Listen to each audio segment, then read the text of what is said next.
JustAnaDer podcast. I'm Anazia. I'm Haider. So how's the week been, Haider? Week, it's been a week for me. Actually. It's been a week.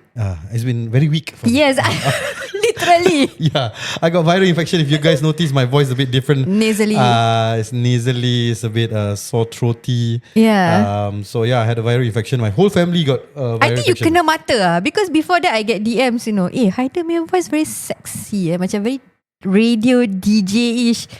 So, kena cili crack. Maybe No lah Okay lah. I mean it's all dua. Thank you so much for that compliment. But yeah, I've been down with a flu / sore throat. Phlegm. Yeah, your whole fam Yeah, kan. my phlegm was quite like thick. It hurts me like On that, yeah. on my throat. But yeah, now it's getting better. Yeah. It's turning lighter color, and I think it's gonna be. Yeah. Let's not get into that. Yeah, disgusting TMI. detail. TMI because you disappeared for the whole week. And I was thinking, ini She was alright. messaging me and I disappeared. And once in a while I message, and I was a bit cranky. Yeah. Praminyak je. Tu je kerja dia. Sick lah. Yeah, my daughter also sick. My wife also sick. But yeah, alhamdulillah, all have recovered. I'm recovering, I think. Hopefully I don't pass anything to you. I hope so. Because I had a crazy week. And tell me more. 5 kids, first day of school for all 5. Oh yeah. And then all the different schedule. This year is even more different because they started Sinda. If they follow me on IG, they would see that me and Lecha was in the classroom, and then how he cabut. Oh, I saw that. Yeah. Typical behavior. He literally cannot sit still, no? Yeah. He was like, then I'm like, what's wrong with you? Yeah. I think I chow. Now what, you PTSD ah? Maybe Actually I should ask him You ask And him then he asked, he wanted to ask the principal, the center principal a question. Then he asked me, should I put up my hands? I was like, just go. Cute lah dia. But she just put up his hand lah. I would But put up he my was hand. very fidgety. So maybe PTSD. I need to interview him. Maybe yeah. some trauma back in school. Yeah. We interview him. Ask him about his school I think days. I will ask him, yeah. So he left me alone, and then I had to sit in the classroom lah. Yeah, so speaking of classroom, I had a conversation with Maman actually. Because he is also quite in tune with the current affairs in school. His friends will talk about it. Some of them have social media, right? So he was mentioning about a recent bully case. Yep. He shared it with me. Did you hear about it? Yes, it's been all over the news actually. A couple of cases. In fact, maybe more than 2. Yeah. Or rather one big one and then spark off a few others and correlating it to it. Maybe you want to share the story with our viewers. Alright, so what I got from the online citizen, so our facts are from there, okay? So what happened was this boy, he got hit on the head 4 days after school start. Should I play sad music? I don't know. Let's try. So the thing that first hit me, right, is just 4 days. Yeah. What could have happened, right? Baru start, like. And I heard he's actually a new student. Yeah. If you want to talk about brought forward animosity, okay lah, maybe he got some beef last year, so it's brought back. But this is just 4 days into it. 4 days old new student, like what did he do? Right? What did he do? And then it was a metal bottle that hit his head, resulting in a laceration of 4 to 5 cm and 7 to 8 mm deep, And then the school described it as a minor cut to the parents.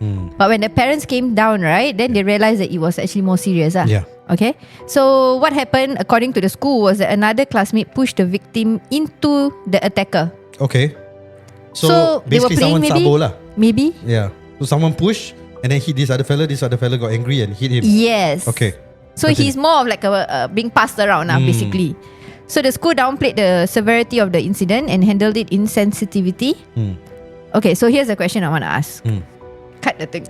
Cut that. The school downplay, right? Yeah. Is it due to desensitizing already? Like they are too Used to it. Such incidents happening in school. Yes. Kids fighting against kids. They thought it's normal. Yeah. They thought it's just one, someone accidentally or someone purposely pushed someone, got a bit of a cut, nothing, so they just play it off. Yeah. Possible, maybe. So that's why the parent mentioned in the article that the school doesn't seem to have any emotion. So because I was an ex-teacher, if I was in that position and this thing keep on happening, I don't think I will have enough emotion to emote at that time. Yeah. To that whole situation. But to the kid, as a teacher lah. As an ex-teacher, I wouldn't be able to I mean, if it's like happened so many times already, I would be generalized to it already. I would like, okay, do this. I will follow protocol already. Yeah. But I will have some emotion to that child, the victim. Yeah. I will definitely have some concern. But to be over loud, I don't think I will be lah. If it has happened many times, like even as a parent, if your child keep falling, you will, the next time you fall, you won't react anymore. You'll be like, bagus lah, I already tell you how many times. Yeah. It happens, right? It happens. I mean, that's the flip side of it. Of course, as the victim, I think the one that's complaining is the victim's The uncle. victim's parents, yeah. Yeah, the uncle was saying that he didn't feel any. I mean, the teachers were not being sensitive to it, except for one, the discipline master. DM, because the teacher, VP, and principal was joking and laughing. Only the discipline master had empathy lah, shows empathy. Yeah, I mean, we try to see from their point of view, like what you mentioned. One is desensitizing. Yeah. The other one is probably they don't want to make it a bit, serious. Like because it may.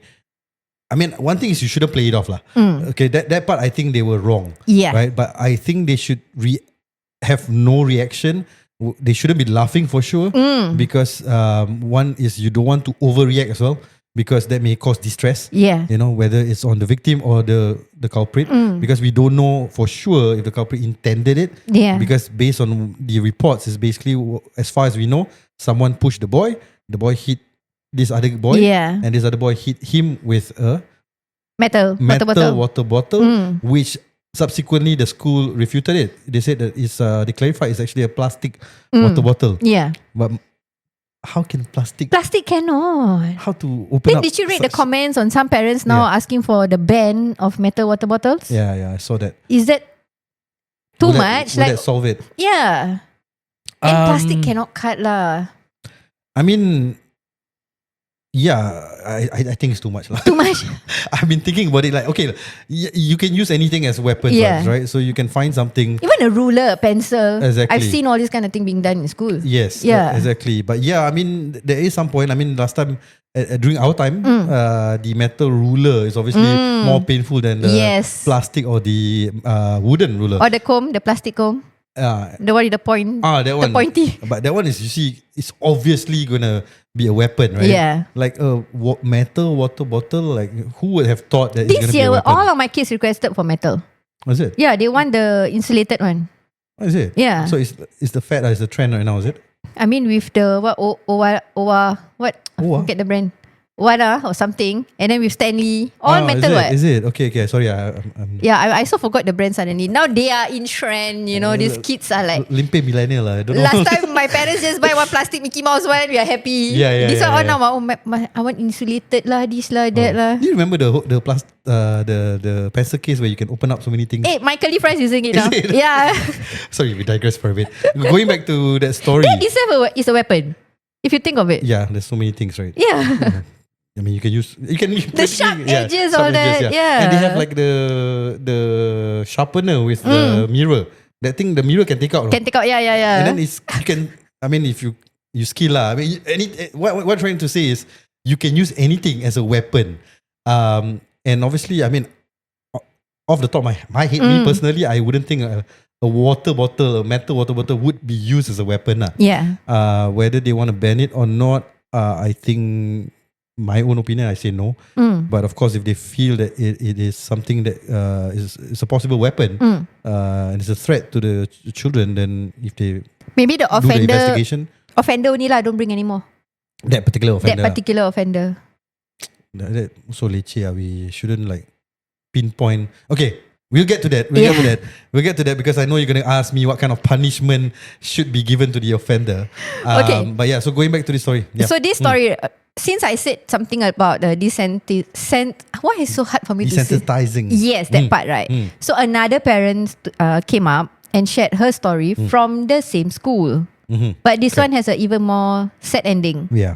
And I feel personally, her case affected me more than this water bottle one because it resulted in the child unalive herself at a very, very young age. So she was basically bullied by a trio, and then the parent feedback, nothing was done, and then saying that the child is weak, the child is easily bullied, all kind of things that's happened. Who said this? The school? Wait, let me think. I double check first. Yeah. No, it's not the school. It's the consensus. That means, okay, so normally in the school, parents right? felt that they give that vibe lah. Normally in school, based on what I experienced, right? When there is a report, the counsellor will counsel the child first. After that, counsel the perpetrator. Then after that, talk to the classroom, the classmate. So all these, you will get this information. So I assume that this information where they get that the student, I mean the late student is weak and all that, should be from checking out, from talking to these students. You get it? Okay. This is what I assume, because normally that is the protocol lah. You cannot just listen A, B and then you don't know what is happening. Students love to pauto each other. They will come and say, oh, actually this girl did that, actually this girl did that. The most innocent might not be the most innocent. We don't know. So based on that, I feel, like I said, maybe the school is taking it too lightly. Yeah. Okay, so going back to this particular story, the second story, I actually read somewhere. I think it's the vibe that the mom was feeling, like she felt like the school make her feel like she's a complainer. So it's more of her feeling than them explicitly saying lah. So this is what she allegedly She's sharing said. her emotions. Her emotions. About the school, I mean, this is quite new as well, I think. I think the incident happened 2 years or 3 years ago. But the unaliving happened only last year, if I'm not mistaken. I mean, it's too isolated incident.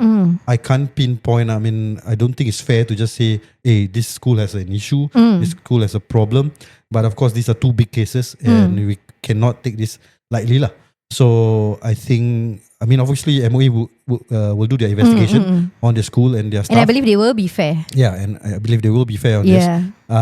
But yeah, I think it is unfair to just say, oh, this school has bad stuff lah. I think we need to hear more from the parents and the students that are currently there. So then we will have a better consensus on that. Yeah, that's my opinion. Okay, when I went for my interview, job interview as a teacher, right? Okay, I just share a bit of an experience, okay? Because you say you cannot just label that the school is a notorious school or whatever. So I finished the NIE and all that, right? So we are supposed to be posted out. But before we get posted, for my scheme, I have to go and meet up for an interview lah. A few principals will interview you and see whether you're a good fit. So I turned up at this particular school. I wouldn't want to mention the school lah. So I sat down, entered. Then I was like, the vibe was very like gerun, you know. The feeling is like, how do I say gerun? Scary. Not exactly scary. The students look at you up and down, kind of. Like they will like check you out. They won't be like Gangster Paradise. You didn't know where I was going the tone. I was like, where are you going with this? So I entered the conference room and then I sat down. Then there was 4 principals. So I understood there's 4 schools lah. There are 4 principals in front of me. So I sat down and I was from police force. So I sat, then they were like, okay, tell us about yourself. So I said, I'm this, that, this. Then why you left the police force? And I said, because I want to work with youths and all that. And then one principal was extra attentive to me, She's literally was like that, The rest She's are like excited about you lah. Then I was like, dia ni upsell seh. Then the question she asked is like, oh, if a student get involved with like certain cases, how do you handle? Nothing to do with teaching or my skills or whatever. It was all more to my back end investigation work, I was thinking, this one like what? Am I applying to be an OM? Like what? Where is this going? True enough, my gut says right, this P is gonna come after me. I got a job.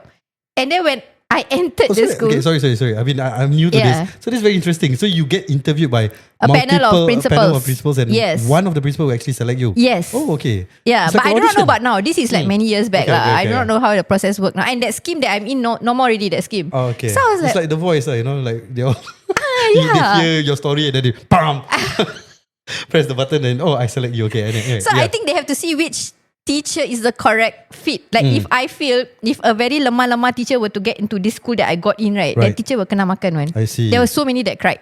Right. So you can see the climate of the school already just by me saying that. And true enough, my first year there was full of investigation. I barely did any teachings. Yeah. So I was always pulled out to handle all kind of their back end cases, Okay. Yeah. So I mean, so based on your sharing, obviously, I mean, we as students last time, we also label this school is notorious, this school is notorious, they're famous for this, they're famous for that, or infamous for this, infamous for that. And I think there's obviously there won't be smoke without fire lah. Yeah. So there may be some truth, but I think it's unfair to label a school and a staff, or rather the staff here, as being ineffective or incompetent, right? Because these incidents happen, right? That's my opinion. I think in your school, like for example, right? Of course, the students are notorious. Yeah. We do not know. It could be environment where the school is located, the community that is in as well. Even the parents that I had to deal with were paikias. You see, so we can't just pinpoint and say, oh, so many things happen in this school. Must be the teachers. Cannot like that also. Yeah. I mean, probably the teacher can do better. We don't know. That's what I said earlier. Let MOE do the investigation. So if you want to get your kid into a school, you have to choose the correct neighborhood.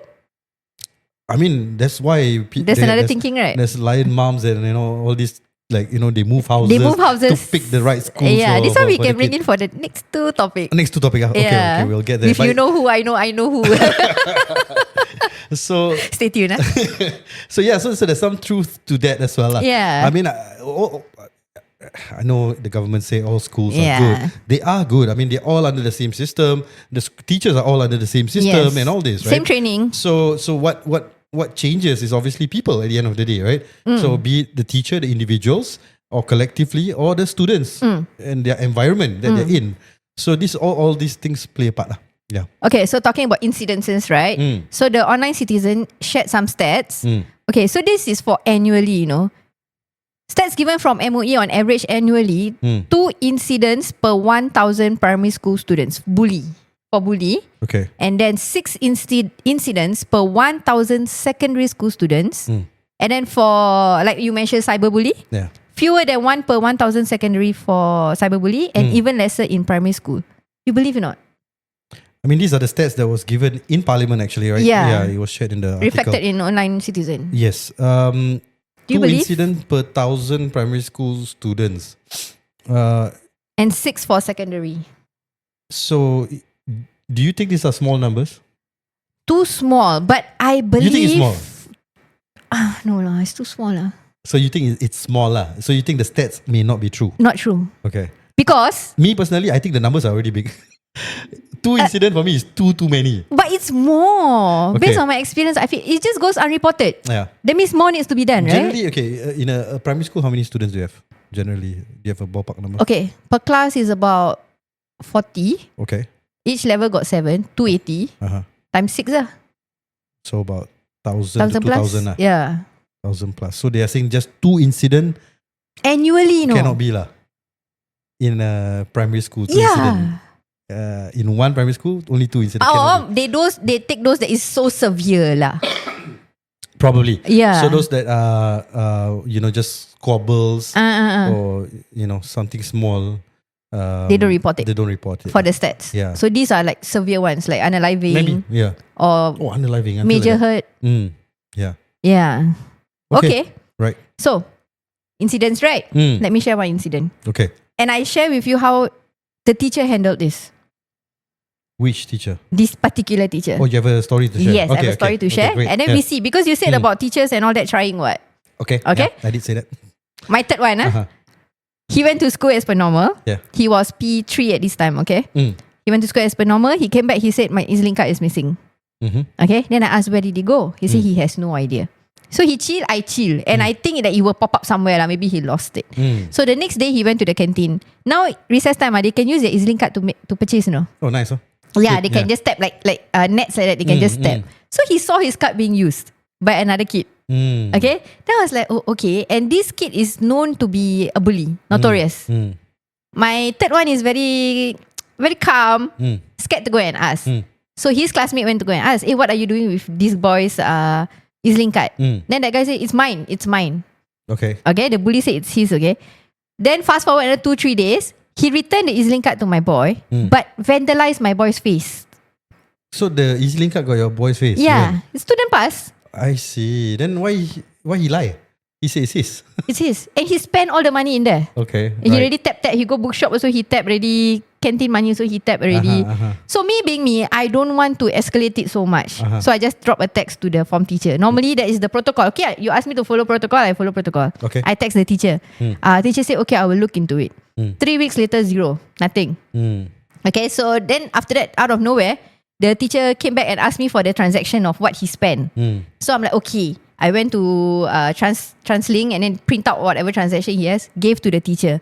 It's just saw. And so it accumulated about $14 like that. So he asked, how do I want to end this? I said, you discipline the kid. It's not about the money. Yeah. For me, it's about the kid. Yeah. Oh, okay. The next day, my son came back with $12 cash. Okay. Then I asked, where this cash come from? Oh, the boy gave. Okay, if you want to give 14 lah. Yeah. Right. $12 no. It's a very confusing case for me, okay? Right. $12 came back. After a while, I asked again, did the boy get disciplined? No. Okay, I said no. On my part, I want him to get disciplined. What? The school said no. The school Flat said out no. Okay. Flat out no. The FT said no. FT said we will send him for counselling. Okay. Okay. Then I asked any update after the counselling. No. So while this thing is happening, right? This FT child, is home teacher, by the way. Yeah, this child has stolen many more EZ-Link cards. Of course, yeah. And has bullied other kids and wrote explicit letters to girls. Describing to girls what he wants to do to them. Are you serious? At P3. And so we have a chat group, a parent chat group for that whole level cohort Yeah. So I was typing there. I say, is this boy parent in there? Let's have a talk. Okay. Because I'm very concerned about your child, you know. There is so much thing happening. So many parents are looking for you and you're not there. Yeah. And then one parent shared that when so now all of the parents are sharing about this kid. Yes, Okay, about okay. one kid, you know. Right. And then when another kid left, he extorted money outside with the kid's uncle. Are you serious? Yeah. Okay. So do you see that? Okay, so school is trying to do something or not doing something or what? And FYI, my kid is now P5. Until now, that boy is still free to do whatever he wants. Are you serious? Yes, because other parents, even though I've already transferred my kid to another school, other parents seems to think that I'm an ambassador of the other school. They are still updating me and asking me what to do with that kid. When my kid is already not in that school. You asked for transfer because of this incident. No, but it's a different matter. But my kid has already been transferred. Right. It's been 2 years. Right. Okay. This case is still ongoing. So who do you put the blame? Not exactly blame. Who do you put the fault to? Like, is it the school? Is it the parents who doesn't want to come up and solve this case about your kid? He's only in primary school, you know. Yeah. As an adult, or when he goes to secondary school, how do you think he's going to bring? What culture is he going to bring to the secondary school? Yeah. So definitely everyone is responsible for how that kid is. A child is, right? yeah. It takes a village. It takes a village to raise a child, right? So be it the school, the teachers, the principal, even the discipline master, parents, obviously, and even whoever is taking care of the kid at any point of time, whether it's grandparents, uncles, auntie, whoever has been involved around that kid as the kid is growing up. External influences also, you know, you never know who the kid is hanging out outside of the home and outside of the school. Yeah. Because you're saying that the kid is extorting people outside of the school. Yes, with his uncle. With his uncle. His own uncle. His own uncle. So you see, there's someone, basically there's someone backing him up lah. Yeah. Right? So in that case, everyone has to work together. Yeah. One thing is obviously his own kin, his own relative, his own uncle is advocating this. Right? So for all you know, like the kid was actually okay. Yeah. But it's because of the influence, uncle, the influence by the uncle, right? He make it seem like it's normal lah. It's fine. Yeah. So okay, we will discuss this more in detail because I know what you're gonna ask. Yeah. Because I got a note. I got a memo. I mean, we're gonna discuss what kind of punishment will be more appropriate when we're raising a kid. Yeah. Right? Because this was raised by MOE. Raised by MOE? Yes. Which one? The next topic that we're going to talk about. Okay, great. Yeah. Yeah. So what kind of punishment would be more appropriate? Yeah. And we'll link it to this particular story as well, like the case study that you shared with us. What could be done to save this, right? Okay, so we're going to take a short break. Yes. And stay tuned for part 2 of this discussion.